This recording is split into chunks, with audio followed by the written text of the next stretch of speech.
I refused to give my brother all of my money, so my mother branded me as selfish. So I showed her how selfish I can really be. My brother Austin called me on a Tuesday morning asking if we could meet for coffee. He sounded weird on the phone, his voice doing that thing where he's trying to act casual, but something's clearly wrong. I met him at the Starbucks near his apartment, and he looked terrible. Dark circles under his eyes, wearing the same hoodie I'd seen him in 3 days earlier at Mom's house. He ordered a black coffee and sat down across from me without making eye contact. I need to borrow some money, he said finally, just temporary, until I get back on my feet. I asked him how much he needed, and he said $20,000. My coffee went down wrong, and I had to cough for a solid 10 seconds. 20,000? Austin, what happened? He launched into this story about his business failing, some crypto investment thing he'd been working on that crashed, said he'd put everything into it. His savings, money he'd borrowed from friends, even cash advances on 3 credit cards. Now he was drowning and needed help before the whole thing collapsed. I felt bad for him. I really did. But $20,000 wasn't exactly pocket change for me either. I'd spent 6 years working 2 jobs while going to nursing school, lived with 2 roommates in a basement apartment that smelled like mold, drove a car with 200,000 miles on it because I couldn't afford anything better. Every dollar I'd saved came from sacrificing things other people my age took for granted. I told Austin I could lend him $3,000, which was honestly stretching it for me, but it was something. His face changed immediately. $3,000? That won't even cover my minimum payments. I need the full 20 or I'm completely screwed. I explained that I didn't have $20,000 just sitting around, that the money I'd saved was supposed to be for a down payment on a condo, my emergency fund,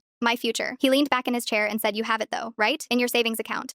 You could get it today if you wanted to." Technically, yes, I said, but that's not the point. That money took me years to save. The way he said technically made my skin crawl, like my years of sacrifice were just a technicality getting in the way of what he needed. We argued for 20 minutes in that Starbucks until finally he stood up and said he couldn't believe his own sister would watch him lose everything over money, that I'd changed since I started making decent money as a nurse, that I'd forgotten where I came from. 2 days later, my mom called. She'd talked to Austin and she was disappointed in me. Disappointed. Like I was a child who'd misbehaved instead of a 29-year-old woman who'd worked her ass off for every dollar she had. Mom said family helps family, that Austin had always been there for me growing up, that I was being selfish by hoarding money while my brother suffered. I tried to explain my side, but she cut me off. "You make good money now," she said. "You can afford to help him. What's 20,000 to you?" "It's everything," I said. "It's 6 years of saving. It's my security. If something happens to me, that money is all I have." She said I was being dramatic, that Austin would pay me back as soon as his next venture took off, that I was choosing money over family and she didn't raise me to be that kind of person. The word selfish kept coming up. She must have used it 15 times in that conversation. When I wouldn't change my mind, she said fine, but don't expect her to forget this. That Austin would remember who was there for him when things got hard. The guilt trip continued for weeks. Austin stopped responding to my texts.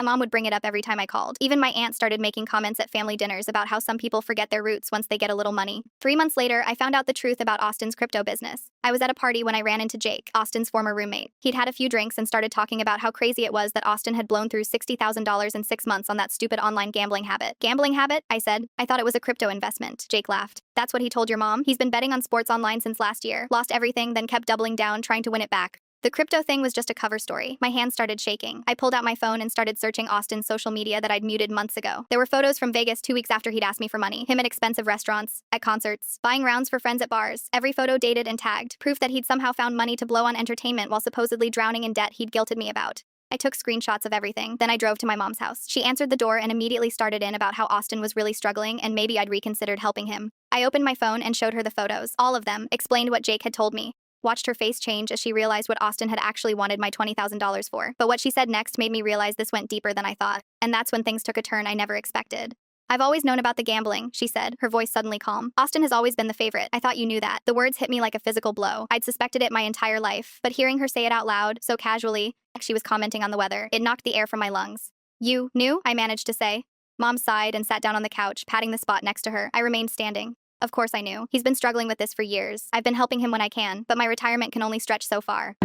My mind raced back through the years. All those times Austin suddenly had new things despite being between jobs, the way Mom always defended him, no matter what he did. The constant refrain that I needed to be more understanding of my brother's unique challenges. So the crypto story was what he tells people now, she finished for me. "It sounds better than admitting he has a problem. I thought the story might make you more willing to help." I felt sick. "You've been giving him money for gambling, knowing what he was doing with it? He's sick," she said defensively. "It's an addiction. He needs support, not judgment. And now you've gone and exposed him publicly with these photos." She gestured at my phone like I was the one who'd done something wrong. "Do you have any idea how humiliating this is for him?" I couldn't believe what I was hearing. Humiliating for him? He lied to me. He tried to take my life savings under false pretenses. "And you knew. You could afford to help him," she said, repeating the same line from our phone call. "You've always been so responsible, so capable. Austin needs more help than you do."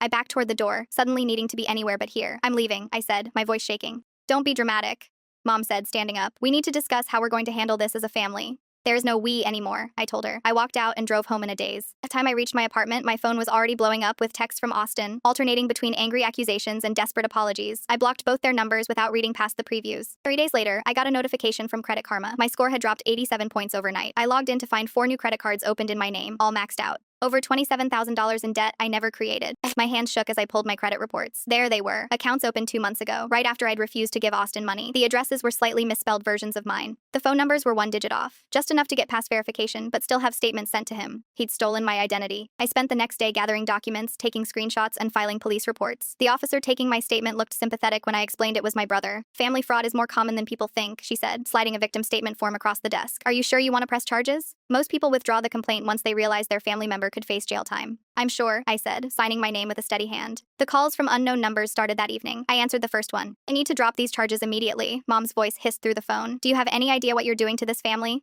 He stole my identity, I said flatly.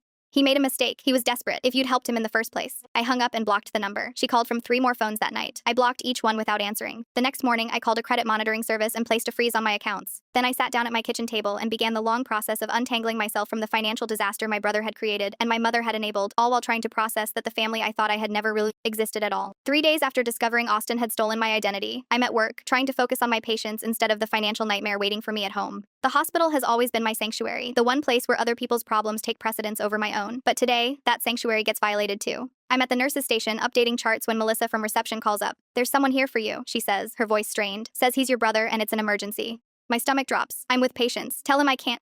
I tried. He's making a scene. Security's on the way, but I thought you should know.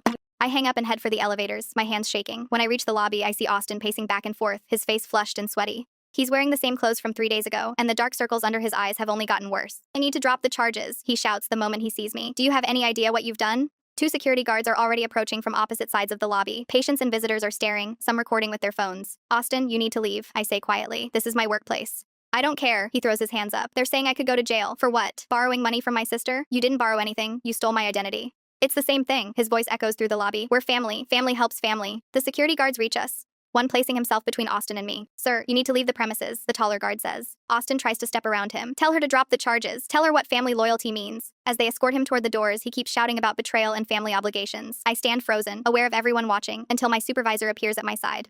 Go take your break, she says gently. I'll cover your patients. I nod, unable to speak, and head to the break room where I sit with my head in my hands, trying to stop shaking. My coworker Danny finds me there 20 minutes later. That was your brother? She asks, sitting beside me. I nod, staring at the floor. My cousin did the same thing to my aunt, she says. Identity theft is no joke. Are you okay? Not really. I look up at her. I don't know what to do anymore. Document everything, she says immediately. Every call, every text, every incident like this. You might need a restraining order. The word hits me like a physical blow. A restraining order against my own brother. I think about Danny's advice all afternoon, and by the time my shift ends, I've decided to follow it. I stop at an office supply store and buy a notebook specifically for documenting Austin's behavior. My first entry is today's hospital incident. When I pull into my apartment complex, I immediately spot my mother's SUV. My heart sinks as I see not just her car, but my aunt's minivan and my uncle's pickup truck. They're waiting for me outside my door. Mom, Aunt Linda, Uncle Steve, and my cousin Rachel. An ambush. What are you all doing here? I ask, keys clutched in my hand. We need to talk, Mom says, as a family. There's nothing to talk about. Aunt Linda steps forward. Honey, we're worried about you. This vendetta against Austin. Vendetta? I laugh, the sound harsh even to my own ears. He stole my identity. He tried to take my savings. Those are crimes. He has a problem, Mom says. He needs help, not punishment. Can we at least go inside? Uncle Steve asks, glancing at the neighboring apartments. This isn't a conversation for the hallway. Part of me wants to tell them all to leave, but I know they won't. And maybe, just maybe, they'll listen if I show them the evidence. So I unlock my door and let them in. They arrange themselves around my living room like a tribunal. Mom takes the armchair, the power position. The others spread out on the sofa and dining chairs they've dragged over. This family intervention is about your attitude, Mom begins. You're tearing this family apart with these accusations and police reports. Intervention? I repeat, you think I need an intervention because I reported a crime? Austin made a mistake, Aunt Linda says. He's young. He panicked. He's 32, I counter, and this wasn't a mistake. It was calculated. I pull out my laptop and open the folder where I've saved all the evidence, the credit reports, the police reports, the screenshots of his social media showing his gambling sprees. Do you know how much Austin has lost gambling? I ask, turning the screen toward them. Over $100,000. That's what my identity theft investigator found. $100,000 in the last 18 months. The room goes silent. Even Mom looks shocked at the number. That can't be right, Uncle Steve finally says. It is. He's opened accounts in my name, in Mom's name, probably in Grandma's name too. Have any of you checked your credit reports lately? Rachel pulls out her phone and starts typing frantically. Aunt Linda looks pale. Even if that's true, Mom says, recovering quickly, he has a disease. Gambling addiction is a sickness. You're punishing him for being sick. I'm protecting myself, I counter, and apparently I'm the only one protecting this family. You're being selfish, Mom says, falling back on her favorite accusation. He could lose everything because of these charges. He already lost everything, I shout, finally losing my composure. He lost it at online casinos and sports betting sites, and now he's trying to take what's mine too. The room falls silent again. I can see the conflict on their faces, except Mom's. Her expression has hardened into something I recognize all too well. The look that says Austin needs protection, no matter the cost. He has a disease, she repeats. You're just selfish. Something breaks inside me at those words. I stand up. Get out, I say quietly. All of you, get out of my apartment. They leave in awkward silence, except Mom, who pauses at the door. You'll regret this, she says. When he hits rock bottom because of you, you'll regret it. After they're gone, I call my landlord and ask how much it would cost to break my lease. I need a new place, somewhere they don't know about. 2 days later, I come home from work to find my door slightly ajar. My heart pounds as I push it open. My apartment has been ransacked. Drawers pulled out, closets emptied. But it's not a random break-in. The TV and electronics are untouched. Instead, the missing items are specific. My grandmother's pearl necklace, the antique music box my father gave me before he left, and the small jewelry box where I kept my mother's wedding ring that she'd given me on my 21st birthday.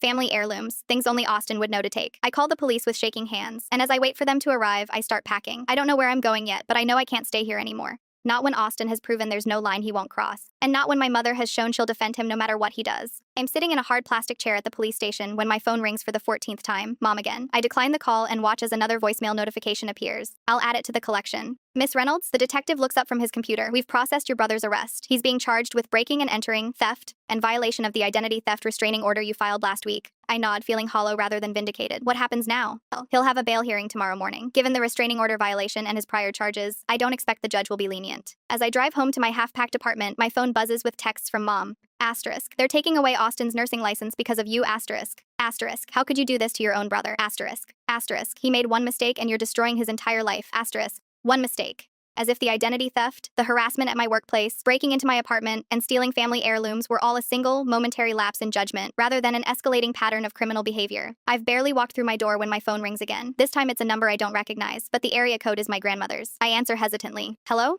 It's Grandma. Her voice sounds shaky, uncertain. I need to talk to you. Can you come over? Grandma's small house looks the same as always. Immaculate flower beds, wind chimes tinkling on the porch, the smell of cinnamon and coffee when I walk through the door. But Grandma herself looks different. Smaller, somehow, more fragile, with dark circles under her eyes. I got a call from the bank, she says without preamble, as we sit at her kitchen table. They wanted to verify some transfers from my retirement accounts. My stomach drops. What transfers?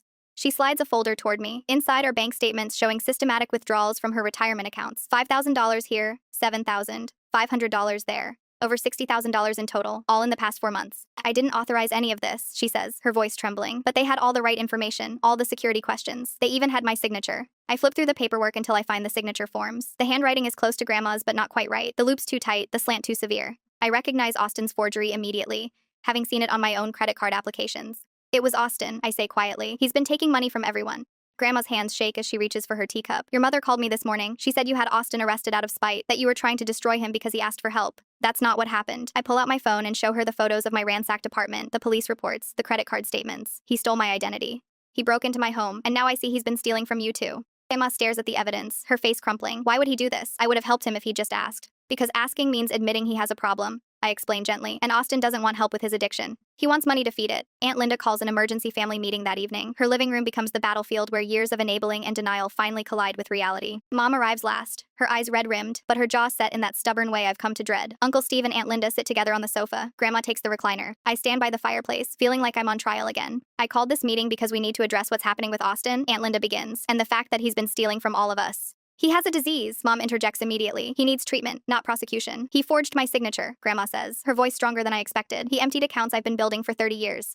Mom turns to me. This is your doing, filling everyone's heads with accusations. You've always been too responsible, too rigid. Austin just processes things differently. The phrase hits me like a slap, too responsible, as if my crime is having boundaries and self-respect. Mom, I say carefully, Austin has stolen over $160,000 between all of us. He needs real consequences and real help. He needs his family support, Mom shouts, not a sister who calls the police on her own brother. Aunt Linda stands up. Diane, I've seen the bank statements. I've seen the forged documents. This isn't about family loyalty anymore. This is about criminal behavior. So you're taking her side now? Mom gestures at me dismissively. I'm on the side of truth, Aunt Linda says. And the truth is Austin needs more help than we can give him. And the truth is Austin needs more help than we can give him. The doorbell rings, interrupting the argument. Uncle Steve opens it, and Austin stumbles in, unshaven and wild-eyed. I immediately step back, remembering the restraining order. You shouldn't be here, I say. There's a restraining order.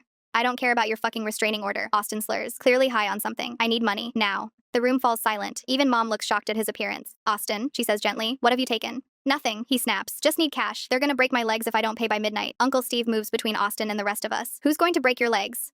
People you don't want to know, Austin says, running his hands through his greasy hair. I owe them 50 grand. They gave me until tonight. $50,000? Grandma whispers. After everything you've already taken? Austin's eyes dart around the room, finally focusing on me. This is your fault, he says, pointing a shaking finger. If you'd just given me the 20 grand when I asked, none of this would have happened. That's not true, I say calmly. You were gambling long before you asked me for money.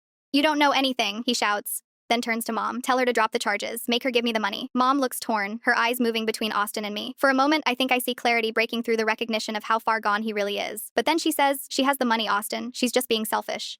The room erupts in protests. Aunt Linda tells Mom she's enabling destruction. Uncle Steve tries to calm Austin down. Grandma starts crying. And I stand there, watching the family I thought I knew fracture beyond repair. I'm calling the police, I say, pulling out my phone. He's violating the restraining order. Don't you dare, Mom says, stepping between me and Austin. He's your brother. He's your brother. And I'm your daughter, I reply, my voice breaking. But that never seemed to matter as much. Austin lunges toward me, but Uncle Steve catches him. Tell them, Austin shouts. Tell them how you've always been the perfect one, the responsible one. Tell them how you've always made me look bad. Austin, stop, Aunt Linda pleads. No, he's sobbing now, a broken man with nothing left to lose. I took the money because I deserved it, because she always gets everything, because Mom always said I needed extra help. The room goes quiet again. All eyes turn to Mom. Is that true? Grandma asks her. Did you tell him that? Mom's face flushes. He's always struggled more than she has. She's always been fine on her own. So you told him it was okay to steal from us? Aunt Linda asks incredulously. I never said that, Mom insists, but her eyes don't meet anyone's. I just wanted to help him. I just hearted not Apolloeta. Austin laughs bitterly. She knew. She's always known. About everything. The police arrive before the conversation can go any further. They take Austin away, and this time, no one tries to stop them. No one except Mom, who follows them out to the patrol car, begging them to understand that he's sick, that he needs help, not handcuffs. As we watch from Aunt Linda's porch, Grandma takes my hand. I'm filing charges too, she says quietly. He needs to face consequences. Mom returns to the porch, her face hard with fury. I hope you're all happy now, she says. You've destroyed him. He destroyed himself, I reply, and you helped him do it. She looks at me with cold eyes I barely recognize. You're no longer my daughter, she says. A real daughter would stand by her family no matter what. I'm standing by my family, I say, looking at Grandma and Aunt Linda, the ones who stand by me too. Mom walks to her car without another word. As she drives away, I realize I'm not watching my mother leave. I'm watching the fantasy of what I thought a mother should be, finally dissolving into the reality of what she actually is. And somehow that clarity hurts more than any betrayal that came before it. Chapter 4. I refused to give my brother all of my money, so my mother branded me as selfish. So I showed her how selfish I can really be. Chapter 4. Tense and self and the mother called. Tense and selfish as case excessive to it my brother insense and selfish in George and entry intelligy. And I were inter self prangers and self to be intersing. Set of tense and selfish and self to be aid and in the mother country. Set of tense and selfish to it my brother case excessive to be a mother her in self to be a mother case-ish to and my brother. The first month after cutting contact with my mother feels like grief, except I'm mourning someone who's still alive, someone who chose, repeatedly and deliberately, to sacrifice me for Austin. I've moved into a new apartment across town, a small one-bedroom with better security and a doorman who checks IDs. My grandmother has moved in with Aunt Linda, unable to stay alone in her house after discovering the extent of Austin's theft. We talk daily, rebuilding a relationship that had always existed in the shadow of my mother's favoritism. Did you change your phone number yet? Aunt Linda asks during our weekly dinner at her place. Grandma is napping in the guest room, exhausted from her meeting with the bank fraud department earlier. Yesterday, I say, pushing food around my plate. I kept the old one active just to document the harassment, but I needed a number I could actually answer.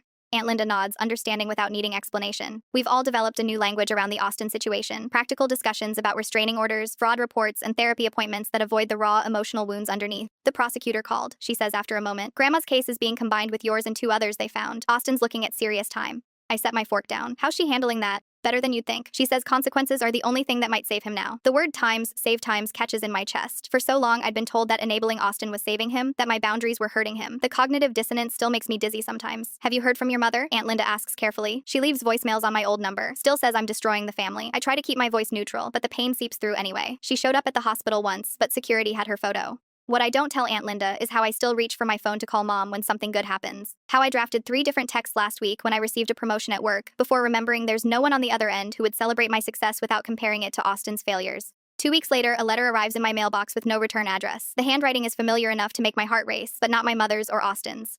I open it sitting on my balcony, the evening air cool against my skin. Dear Ellie, asterisk, I don't know if you'll read this or throw it away, and I wouldn't blame you for the latter. It's been almost 12 years since I left, and I've never adequately explained why. Asterisk, I saw your name in the court records when I was researching a case for work. I'm a paralegal now. Seeing the charges against Austin didn't surprise me as much as it should have. I recognized the pattern immediately, the same one that drove me away all those years ago. Asterisk. Your mother enabled Austin from the moment he could walk. When he stole money from my wallet at age 8, she called it borrowing. When he wrecked my car at 16, she paid for repairs in secret. When he dropped out of college after I'd paid the full year's tuition, she defended him and called me controlling for being upset. Asterisk, I didn't leave because I stopped loving you. I left because I couldn't watch the person your mother was turning Austin into, and she wouldn't let me parent him differently. Every time I tried to set boundaries, I was the villain. Every time I wanted consequences, I was being cruel. Asterisk. Asterisk. I should have fought harder for you. I should have taken you with me. That failure will haunt me for the rest of my life. Asterisk. Asterisk. If you ever want to talk, my number is below. No pressure, no expectations. Asterisk. Asterisk. Love. Dad. Asterisk. I read the letter 3 times, tears blurring the words. Then I call my therapist and schedule an emergency session. Abandonment trauma doesn't heal overnight, Dr. Winters says, her office feeling safer than anywhere else in my life right now. Your father's letter provides context, but it doesn't erase 12 years of absence. I nod, clutching the letter that's now creased from repeated folding and unfolding. But it makes sense. Everything he describes, that's exactly what happened with me too. The pattern repeated, she agrees. And you broke it by refusing to enable Austin, which triggered the family system to try to force you back into your role. We've been meeting twice weekly since Austin's arrest. Dr. Winters specializes in family trauma and addiction, and she never minimizes the complexity of what I'm feeling. The grief, the anger, the relief, all tangled together. I keep thinking about what Mom said, I admit, that I've always been too responsible. Like that's a character flaw instead of, I don't know, being an adult. It's a common dynamic in families with addiction, Dr. Winters explains. The person with healthy boundaries becomes the problem because they're disrupting the enabling system. Your responsibility threatened their denial. I consider this, turning the idea over in my mind. So when Mom called me selfish, she meant you weren't sacrificing yourself for Austin's addiction. And she was right, you weren't. That's not selfishness, that's self-preservation. For the first time in months, something heavy lifts from my chest. The validation that I wasn't wrong, that my boundaries weren't cruel, feels like permission to breathe again.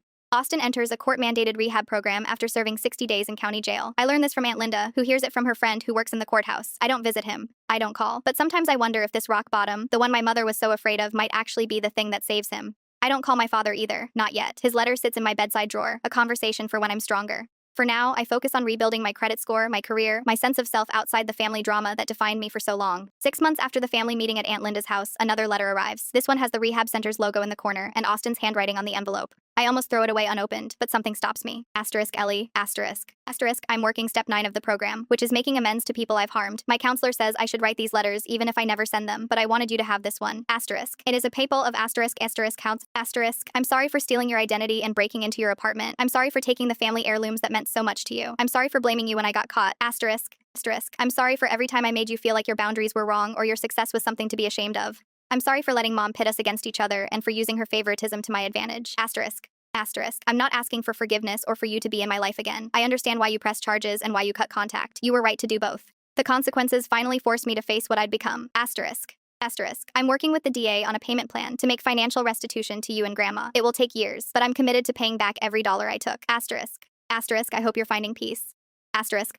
Asterisk Austin asterisk. I read the letter twice, searching for manipulation or guilt trips between the lines, but find none. It's the first time Austin has taken responsibility without deflection or blame. I don't respond, but I don't throw the letter away either. A year passes. I'm promoted to charge nurse. I date occasionally, though I'm careful about who I let into my life now. I've learned to check for red flags instead of trying to color them green. Grandma and I have Sunday dinners every week. Sometimes Aunt Linda and Uncle Steve join us. We never talk about Mom, who still sends occasional texts to my old number, each one more bitter than the last. Her last message said I'd chosen money over blood, which made me laugh out loud at the irony. I've started talking to my father on the phone, cautiously at first, then with growing comfort. He's remarried, has 2 stepchildren he adores. He apologizes often for leaving, and I'm learning to accept that his failure and my mother's aren't the same thing. Austin sends progress updates through his counselor every few months. He's working as a pharmacy technician now, no access to narcotics or financial systems. He's made 6 restitution payments to Grandma. He attends Gamblers Anonymous 3 times weekly. I still don't respond directly, but I've stopped flinching when I hear his name.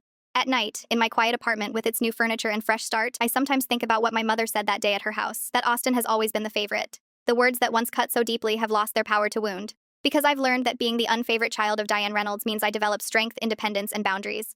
It means I can distinguish between love and enabling, between generosity and self-destruction. It means I'm building a life where I am someone's favorite, my own. And that, despite what my mother claimed, isn't selfish at all. It's salvation.